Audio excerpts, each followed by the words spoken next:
Bonjour à tous. Alors, on se retrouve ce jeudi pour une vidéo d'analyse sur un sujet qui est assez attristant. On va parler de cet ancien parachutiste qui a été agressé et battu à mort par plusieurs individus. Donc, les faits se déroulent à Montauban. Le couple sortait du restaurant Le Nautique, qui se situe du coup à Montauban. Et donc c'était dans la nuit du vendredi au samedi dernier.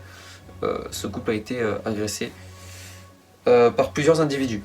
Donc qu'est-ce que l'on sait? Les informations que je vous donne sont issues du journal Le Point. Qu'est-ce qu'on sait de l'homme? Il avait une cinquantaine d'années, il a été frappé au visage, puis sa tête a heurté le trottoir.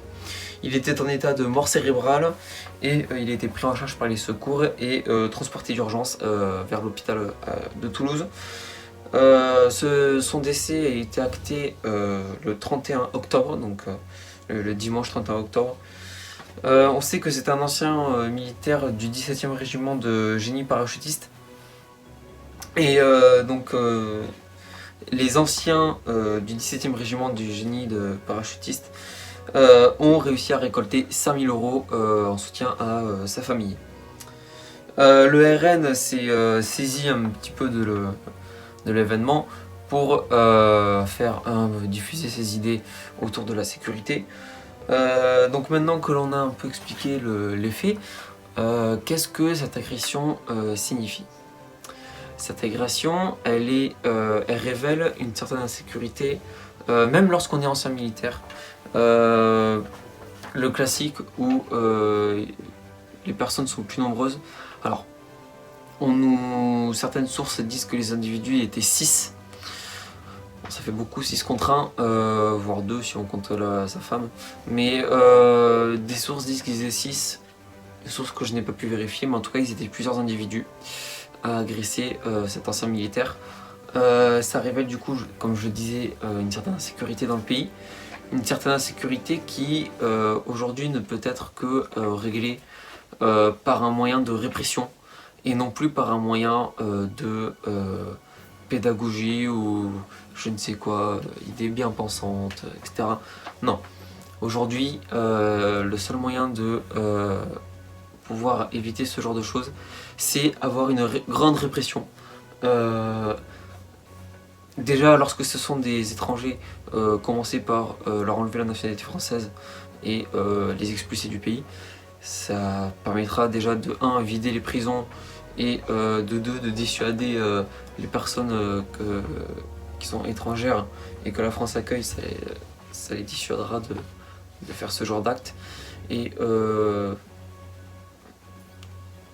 après pour les autres qui sont seulement de nationalité française, on peut pas leur enlever de toute façon, mais clairement appliquer les peines, c'est-à-dire que aujourd'hui, les peines, elles ont beau être dures, être augmentées, si elles ne sont pas appliquées, clairement elles ne servent à rien.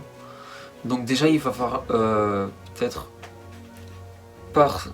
Déjà, si les étrangers qui sont en prison, on les expulse, on libère des places en prison et ça nous permet d'appliquer les peines, puisqu'il y aura des places de prison qui seront entre guillemets libres. Donc ça nous permettra forcément d'appliquer les peines. Parce qu'aujourd'hui, elles ne sont pas appliquées forcément les peines, puisque on n'a plus de place en prison, donc il faut commencer par là de toute façon. Après, selon nous, seul un homme avec de l'autorité, seul un homme avec de la poigne, seule une grande figure autoritaire pourra stopper cela. Il faut prendre le problème à la racine et il faut savoir agir en étant intransigeant. C'est clairement ça qu'il nous faut aujourd'hui. Il faut qu'on prenne le problème comme il est et qu'on arrête de se voiler la face. Il y a un souci. Le problème, c'est que ce problème-là, de l'insécurité en France, il rejoint plusieurs domaines. Il rejoint celui du manque de moyens des forces de l'ordre, celui de l'éducation, il rejoint aussi celui de l'immigration. Pour ça, je vais m'expliquer. D'abord, on remarque que si on fait des stats ethniques, ce qui est interdit en France, mais ce qui est fait par exemple en Allemagne, on remarque, parce que l'Allemagne a une immigration assez forte du fait qu'ils n'avaient pas de main d'œuvre, on remarque que la criminalité a augmenté dans ce pays-là et que la majorité des crimes est faite par des personnes de couleur de peau, noire ou maghrébine. Et je pense qu'il faut arrêter de se voiler la face et dire les choses. Et dire que c'est un rapport avec l'immigration et que l'immigration influe forcément sur la criminalité et augmente la criminalité. Le problème, c'est qu'il ne faut pas dire c'est parce qu'ils sont pauvres. C'est le discours notamment de la gauche bien pensante qui dit en France, les personnes commettent des crimes dans les quartiers, on pense à la Seine-Saint-Denis et tout ça, en disant c'est parce qu'ils sont pauvres. Franchement, c'est un argument qui tient pas, puisque prenez d'autres familles pauvres, mais des familles classiques, qui sont françaises de souche, entre guillemets, ou de l'immigration italienne ou espagnole, il n'y a pas autant de criminalité.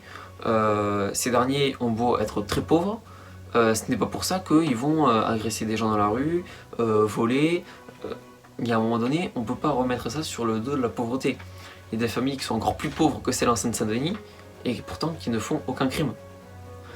Donc c'est là qu'on se pose la question en fait de est-ce que c'est vraiment un problème de pauvreté ou est-ce que c'est un problème de ethnie? Ce serait intéressant en France de faire des statistiques par ethnie. Si c'est interdit, ça pourrait paraître immoral, mais ça pourrait être intéressant de le faire pour analyser le problème et voir où est réellement le problème. Le problème, beaucoup le dénoncent, mais peu le voient. Le problème, c'est l'immigration, ensuite l'éducation, et ensuite la répression. Donc l'immigration, j'en ai parlé, l'éducation maintenant.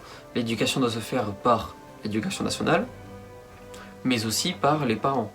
C'est aux parents, quand même, d'éduquer les gamins et de leur dire, voler, c'est mal, le fais pas.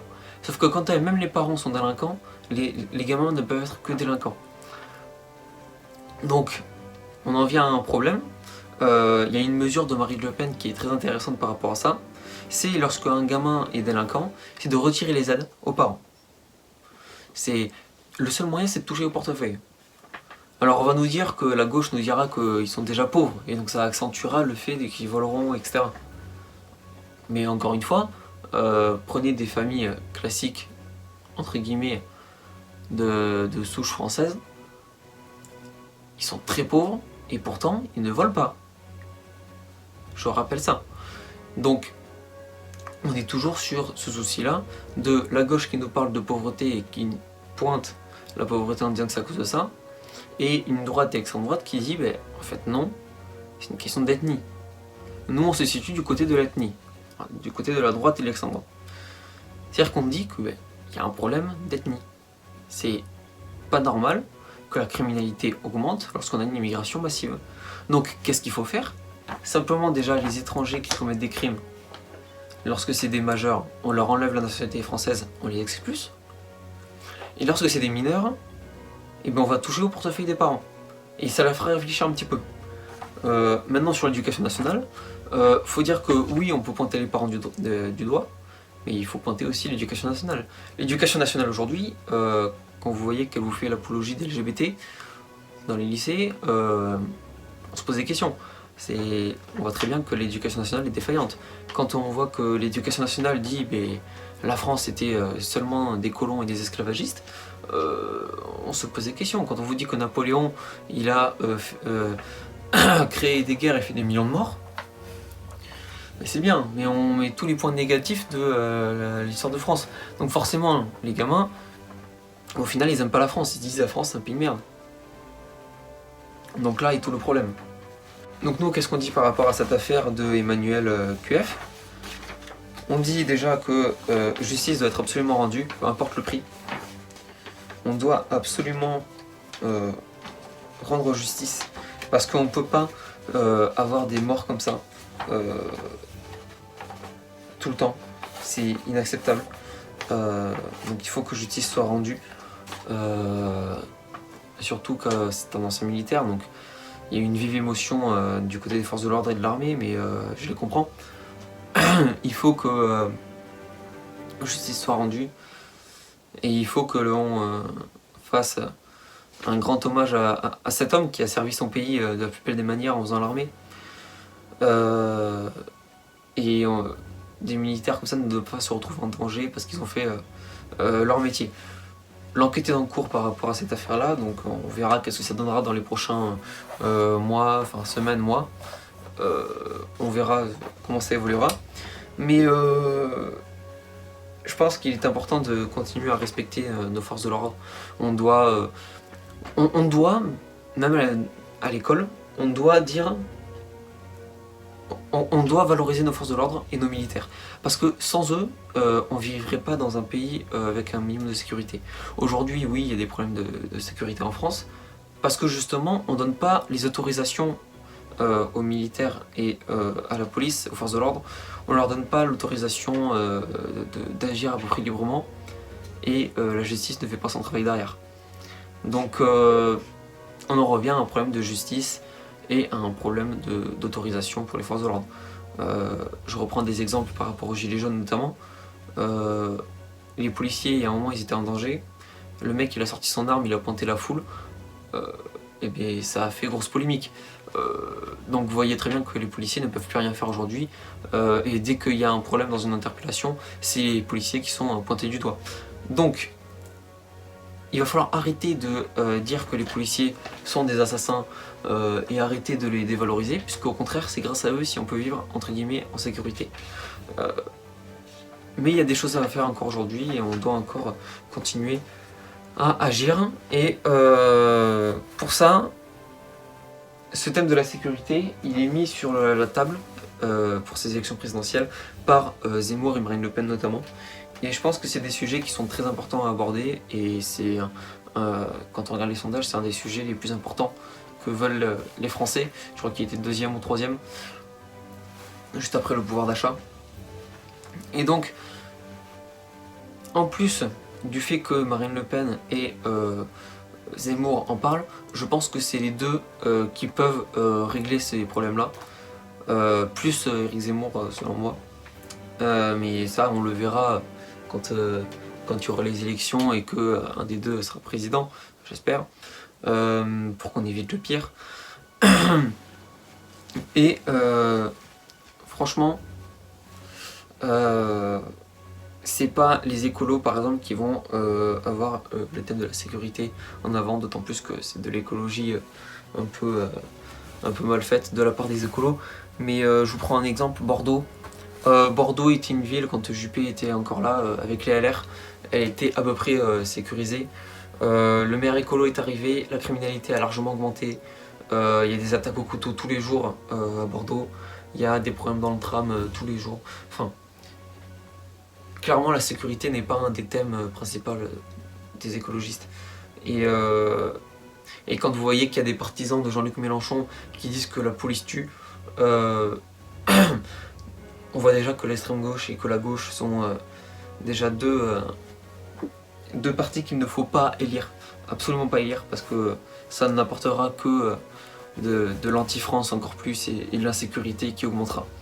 Donc, ce qu'il s'agit du centre d'Emmanuel Macron, on peut pas dire qu'aujourd'hui il fait grand chose niveau sécurité. Donc à la limite, on sait que ça bougera pas et ça risque de partir mal. Il y a toujours un risque de toute façon. Et après, bon, les LR, on va dire qu'ils sont un petit peu sur des thèmes de sécurité. Donc, je pense à Xavier Bertrand qui a quelques projets de sécurité, mais rien de magnifique non plus. Donc, la sécurité doit être un thème majeur de la campagne présidentielle de 2022 et on doit absolument élire quelqu'un qui rétablit l'ordre dans ce pays. Voilà. Je pense qu'on a fait le tour de toutes les questions qui sont en lien avec cette affaire. Toutes mes condoléances à la famille d'Emmanuel QF et j'espère que justice sera rendue et on doit rendre hommage pas seulement à Emmanuel QF mais aussi à tous les militaires et toutes les forces de l'ordre qui se battent au quotidien pour nous garantir un minimum de sécurité. Merci à eux et moi je vous souhaite une bonne journée, au revoir.